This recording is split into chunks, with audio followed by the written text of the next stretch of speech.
Welcome back to another class. আজকের ক্লাসে আমরা শিখব আমার এই বইয়ের 81 নম্বর structure subject plus has to plus V1। Has to কি সাবজেক্ট থাকলে আমরা হ্যাজ টু ব্যবহার করব। সাবজেক্ট যখন হি শি ইট, সাবজেক্ট যখন হি শি ইট বা একজন থাকবে তখন আমরা হ্যাজ টু ব্যবহার করব। সাবজেক্ট যখন হি শি ইট বা একজন থাকবে তখন আমরা হ্যাজ টু ব্যবহার করব। গতকাল আমরা শিখেছিলাম হ্যাভ টু, আজ আমরা শিখছি হ্যাভ টু। হ্যাজ টু মানে কি? হ্যাভ টু মানে হচ্ছে কোনো জিনিসকে স্ট্রংলিভাবে কোনো কিছু বলে, স্ট্রংলিভাবে যে আই হ্যাভ টু গো, আমার যেতে হবেই। কিন্তু আজ আমরা শিখছি হি has two, subject he has to go, তার যেতে হবেই, তাকে আসতে হবেই, তাকে পড়তে হবেই। এরকম যখন বলবে স্ট্রংলিভাবে, খুব শক্তভাবে যেতে হবেই, পড়তে হবেই, দেখতে হবেই, খেলতে হবেই, তখন আমরা হ্যাজ টু ব্যবহার করব। সাবজেক্ট যদি হি শি ইট বা একজন থাকে তাহলে আমরা হ্যাজ টু ব্যবহার করব। Come to the point. তার আসতে হবেই, he has to come. He has to come, তার আসতে হবেই। হি হ্যাজ টু কাম, তার আসতে হবেই। এবার যদি নেগেটিভে বলতে চাই, হি ডাজ নট, এখানে হ্যাজ টু হবে না, ডাজ নটের পরে হ্যাভ টু হবে, have to. He does not have to come, তাহলে হি হ্যাজ টু কাম, তার আসতে হবেই। He does not have to come, তার আসতে হবেই না। Does he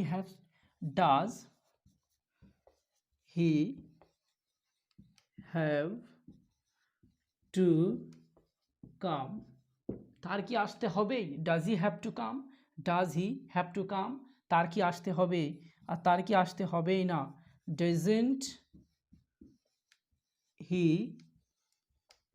have two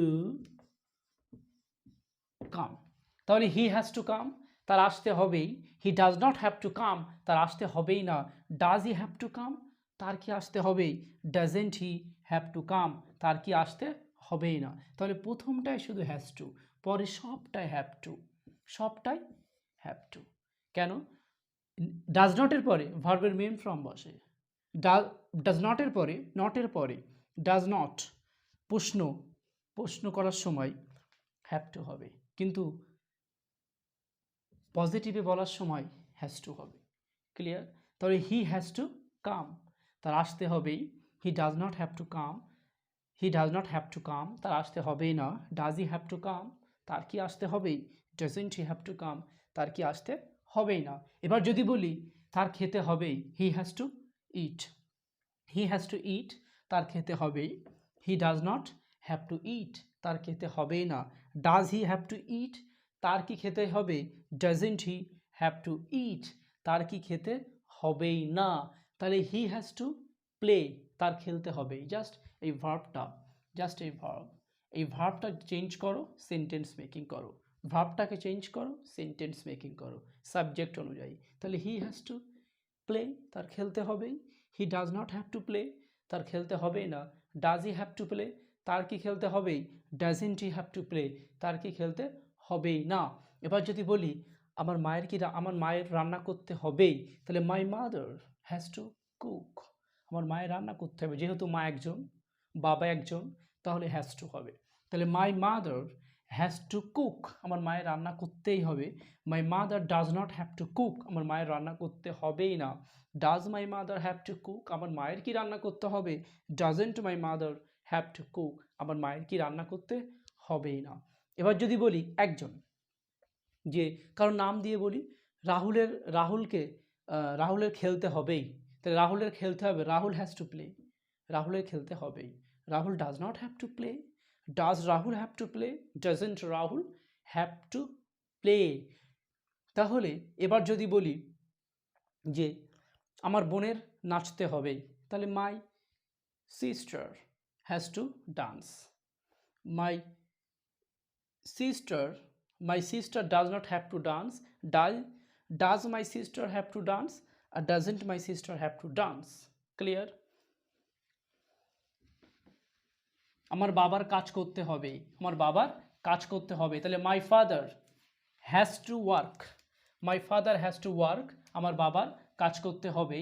My father does not have to work. আমার বাবার কাজ করতে হবে না। Does my father have to work? আমার বাবার কি কাজ করতে হবে? আর doesn't my father have to work? আমার বাবার কি কাজ করতে হবেই না। এবার যদি বলি she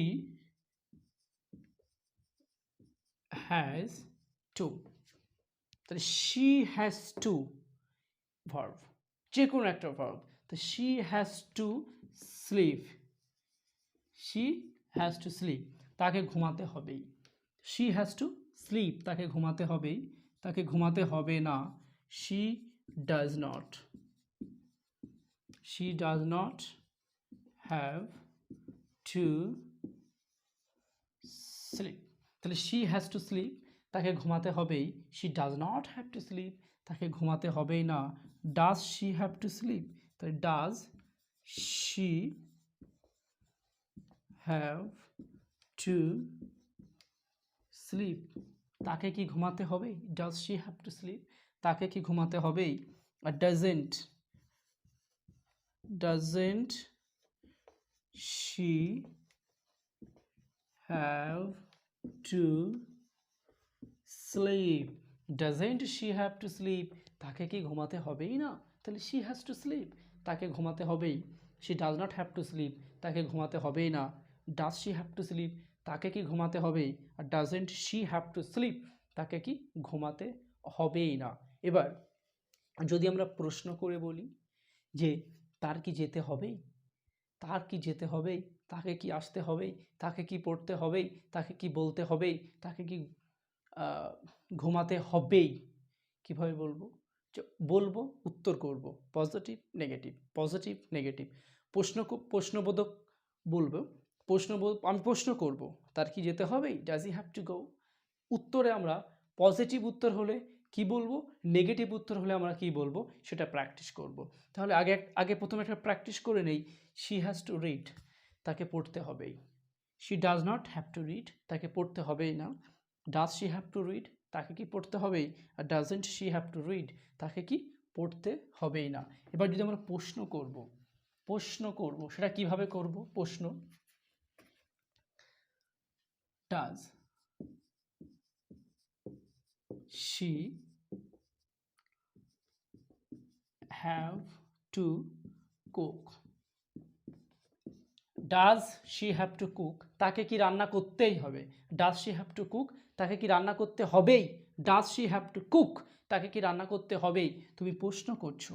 এবার যদি পজিটিভ ইন্টারোগেটিভ, এটা পজিটিভ যদি উত্তর আসে, যদি সে হ্যাঁ, যদি পজিটিভ উত্তর আসে, তখন বলবে yes, she has to cook, she has to cook। যদি পজিটিভ উত্তর আসে তখন বলতে হবে yes, she has to cook, তাকে রান্না করতে হবেই। আর তাকে রান্না করতে হবেই না, নো, she does not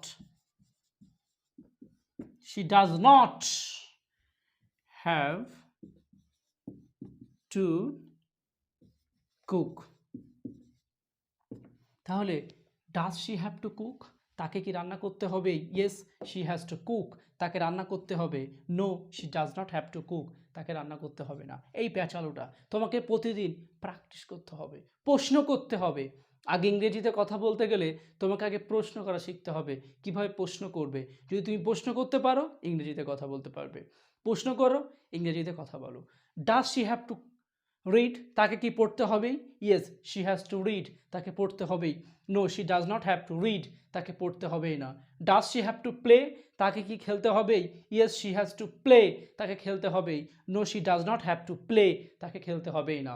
তোমাকে এটা মনে রাখতে হবে, এটা মনে রাখতে হবে, এটা মনে রাখতে হবে। প্রশ্ন করা, প্রশ্ন উত্তর, পজিটিভ নেগেটিভ কিভাবে দেবে। পজিটিভ হলে শি হ্যাজ টু, নেগেটিভ হলে she does not have to. তাহলে does she have to come, তার কি আসতে হবেই? Yes, she has to come. No, she does not have to come. Clear? এইভাবে প্র্যাকটিস করতে হবে। আরও যারা বেশি বেশি স্ট্রাকচার শিখতে চাও তারা এই বইটা অর্ডার করতে পারো।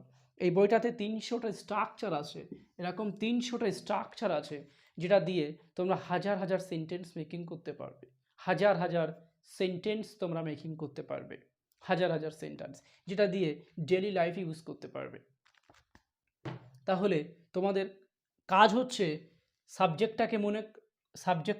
সাবজেক্ট অনুযায়ী এখানে হ্যাজ টু হবে, সাবজেক্ট অনুযায়ী হ্যাজ টু হবে। হি, শি, ইট বা একজন থাকলে হ্যাজ টু হবে, তারপর ভার্বের মেইন ফর্ম হবে। আর প্রশ্ন করাটা শিখতে হবে। Does she have to cook? তাকে কি রান্না করতে হবে? Yes, she has to cook. No, she does not have to cook. এইভাবে প্রতিদিন 1 ঘন্টা লিখতে হবে, বলতে হবে, প্র্যাকটিস করতে হবে, তবেই ইংরেজি শিখতে পারবে, অন্যথায় ইংরেজি শিখতে পারবে না। আর যারা আরও বেশি বেশি স্ট্রাকচার শিখতে চাও, শিখে ডেলি লাইফে ইংরেজিতে কথা বলতে চাও, ইংরেজিতে অ্যাটলিস্ট ইংরেজিতে কথা বলতে চাও, তারা এই বইটা অর্ডার করতে পারো। এই বইটা আমার নিজেরই লেখা বই। এই বইটাতে 300টা স্ট্রাকচার আছে, ইজি কনভারসেশন আছে, একটা ভার্বের 5টা ফর্ম দিয়ে তুমি কিভাবে হাজার হাজার সেন্টেন্স মেকিং করবে এই বইটাতে পাবে। এই বইটাতে সব কিছুই পাবে যেগুলো স্পোকেন ইংলিশে দরকার, সবটা প্রত্যেকটাই তুমি এই বইটাতে পাবে। Thank you very much.